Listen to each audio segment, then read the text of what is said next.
رسول مقبول صلی اللہ تعالیٰ علیہ وآلہ وسلم آپ کو ایسے معجزات سے نوازا گیا کہ جس کا مقابلہ تمام زمانوں کی قومیں مل کر بھی نہیں کر سکتیں۔ اللہ رب العزت کو معلوم تھا کہ امت محمدی صلی اللہ تعالیٰ علیہ وآلہ وسلم چاند پر قدم رکھے گی اور ستاروں پر کمندیں ڈالیں گے، لہٰذا اللہ تعالیٰ نے اپنے محبوب نبی کریم صلی اللہ تعالیٰ علیہ وآلہ وسلم کو مکان و لا مکان کی وسعتوں میں سے نکال کر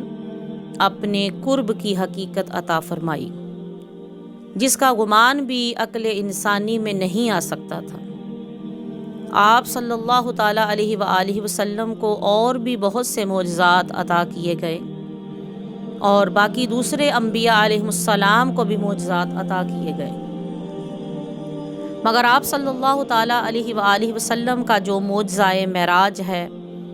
یہ معجزہ سب سے بڑا معجزہ اور عالمگیر معجزہ ہے۔ آپ صلی اللہ تعالیٰ علیہ وآلہ وسلم کی عظمت کا یہ دائمی معجزہ ہے۔ وقت کے ساتھ ساتھ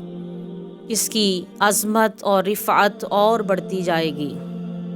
جیسے جیسے دنیا کائناتی انکشافات میں آگے بڑھے گی، آپ صلی اللہ تعالیٰ علیہ وآلہ وسلم کا معجزہ معراج، اس کی حقانیت سے لوگ اور آگاہ ہوتے جائیں گے۔ آج اس سائنسی دور میں اگر کوئی یہ انکشاف کرے، کوئی یہ دعویٰ کرے کہ اس نے خواب میں زمین و آسمانوں کی سیر کی ہے اور وہ اس کا بستر بھی گرم تھا، تو یہ بات بالکل تسلیم کی جا سکتی ہے، مگر آپ صلی اللہ تعالیٰ علیہ وآلہ وسلم کا یہ دعویٰ خواب کے حوالے سے نہیں تھا، ورنہ ابو لہب اور ابو جہل انکار نہ کرتے۔ حقیقت یہ ہے کہ آپ کا یہ دعویٰ عالم بیداری میں کیا گیا کہ آپ نے عالم بیداری میں زمین و آسمانوں کی سیر کی،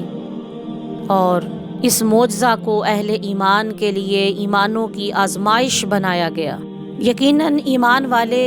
انہوں نے اس معجزے کو تسلیم کیا اور کامیاب ہوئے، اور نہ ماننے والے کفار نامراد ہوئے۔